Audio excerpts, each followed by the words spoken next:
ability to implement these changes. I call Jan Logie. Thank you, Mr. Chair. I'd just like to make a very brief call on behalf of the Green Party to offer our support to this bill as well in the committee stages, and actually raise our voice to share some of the concerns that have been raised by our Labour colleagues. Our reasons for supporting the bill are primarily about easing citizens' engagement with the state through a variety of different agencies. And we know there is a need to ease that engagement.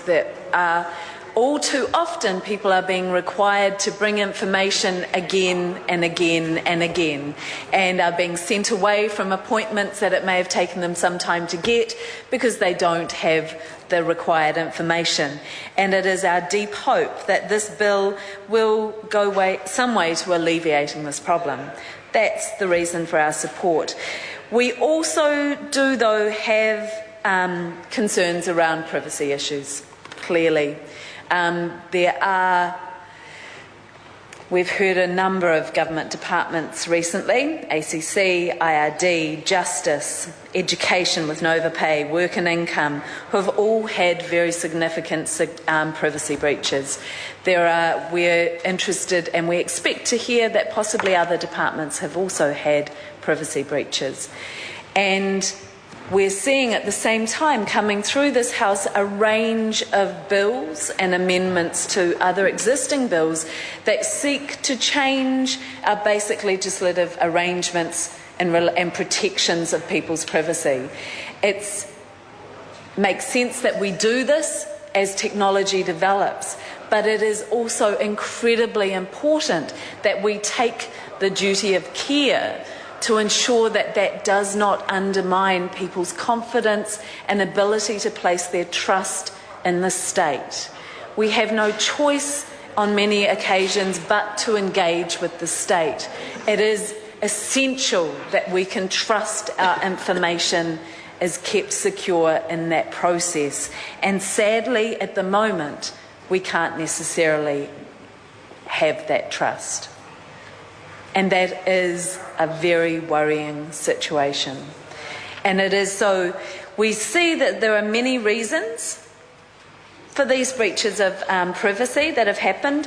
My colleagues have mentioned the culture within government, some of the government departments that do not prioritise privacy. We hope that this bill will actually help put that high up the agenda, as we hope the breaches will as well. Another reason that has been mentioned for some of the breaches of privacy has been a lack of expertise in terms of information technology within the departments, and the fact that a lot of the systems have been set up in-house, have been set up from another time. We hope and trust that the Department of Internal Affairs and every other department that does engage in this process will ensure they have the appropriate ICT expertise to ensure that privacy is protected in this process.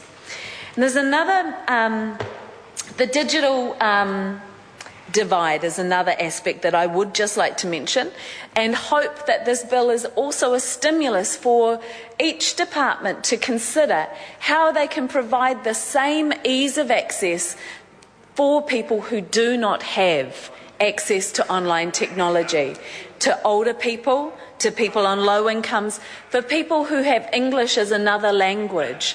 All of those groups, if we only provide the service online, will get a lower quality service from our government. I don't believe that's good enough, and I do think that this could be a spur to consider what assistance we could put in place to help those people get that information online so that they too can get the benefits of this bill. So I do hope to see those policy initiatives come out of this bill. And on that note, again, I will mention the Green Party support for this bill, which is a bill of its time, and we are pleased to support it in that context.